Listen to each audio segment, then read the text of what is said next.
weeks after Ken Stabler died, the people of Foley, Alabama, gathered to honor their hometown hero. Foley's sports history is rich, over 91 years, and our most famous former Foley athlete, Kenny "Snake" Stabler.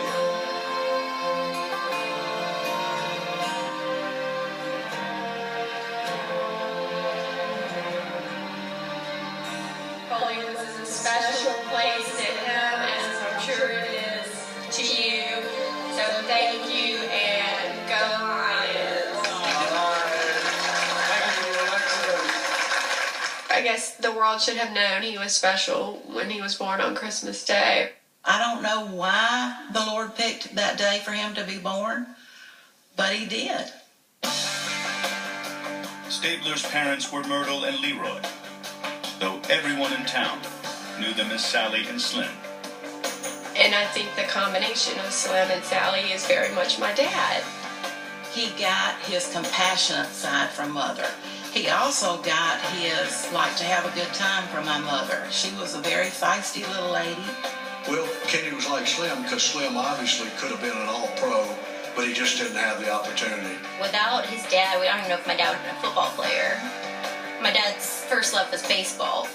Snake was better known as a pitcher because he was slender and small. A lot of us didn't think he had the build. Without a doubt, he didn't want to play football, but Slim bribed him with a car, and you know what teenager's going to turn that down. While Stabler was an ace on the diamond, on the gridiron, he struck like a diamondback. Because on that great day when he snaked through the line and ran that long, slithery touchdown, everybody knew the Snake, and it always stopped. Away from sports, Snake shared many of Slim's other passions.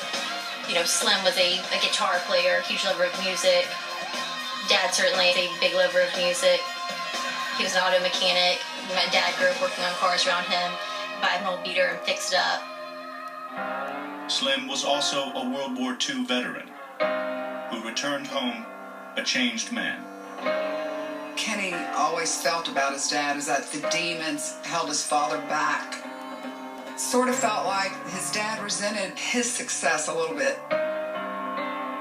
All his life, Stabler faced a series of third and longs.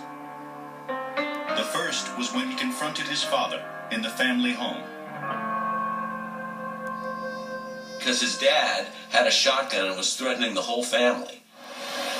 And you've got to talk him down off the ledge. He would say all the time in that story that they would have the rifle that he had, and they both had their hands on it together, clenched, and just stared at each other, and they just cried.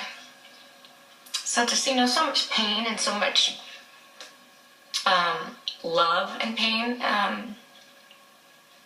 I think he wanted to make sure that he didn't do the bad side of his dad, that he only did the good side, which he did.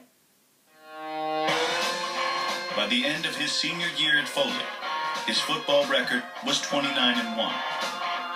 Stabler, who'd won nearly every award in Alabama, was at a crossroads.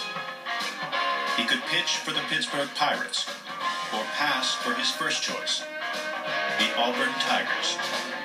Kenny really thought about playing at Auburn because he liked the style of play. It fit more his style of play. But he said the minute Coach Bryant walked into his home and had dinner at his table, he said, I wanted to leave with him then. Thank God that happened, and that's where he ended up because you can't even consider the other options. Stabler joined the legendary Bear Bryant's Crimson Tide and played behind Joe Namath. He was really lean. You could almost use the word thin or skinny. But he was game, boy. And you watch him pass now and then, you knew he was a passer. I knew he was a passer. But see Kenny change speeds, watch his footwork, could throw anything, even when he was a freshman. And he was only going to get stronger. Why are you riding that runner, Joe? I believe you'll bring your work right now. By 1966, his junior year, Snake earned the starting spot.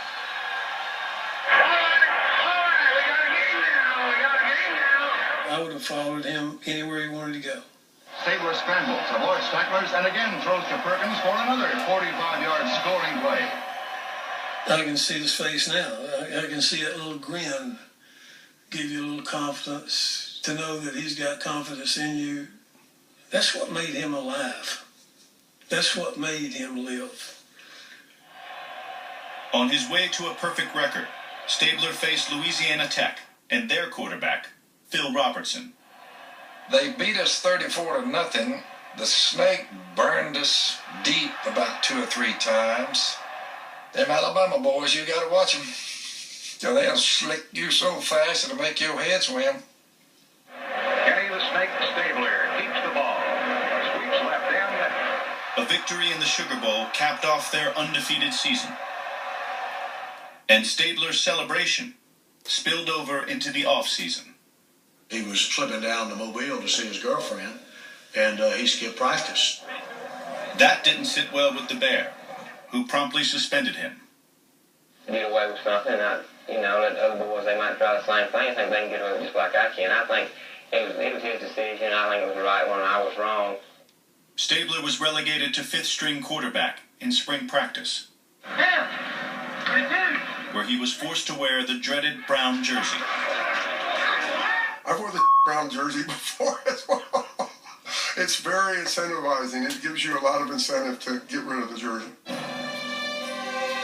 Faced with another 3rd and long, Stabler regained the starting spot to lead the team in a legendary last-minute comeback against Auburn, on a field far muddier than the jersey that Bryant had made him wear. Rain was coming down so hard and the wind was blowing so bad, umbrellas were literally turned inside out.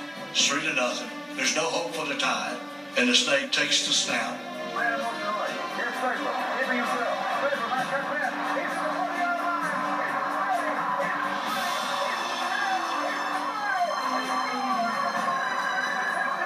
That play will always be remembered as the run in the mud.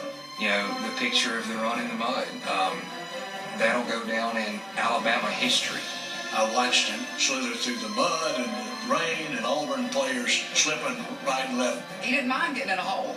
He almost, I think, might have enjoyed it. Kenny liked getting in a tough situation and getting out of it. He just really had a little magic touch.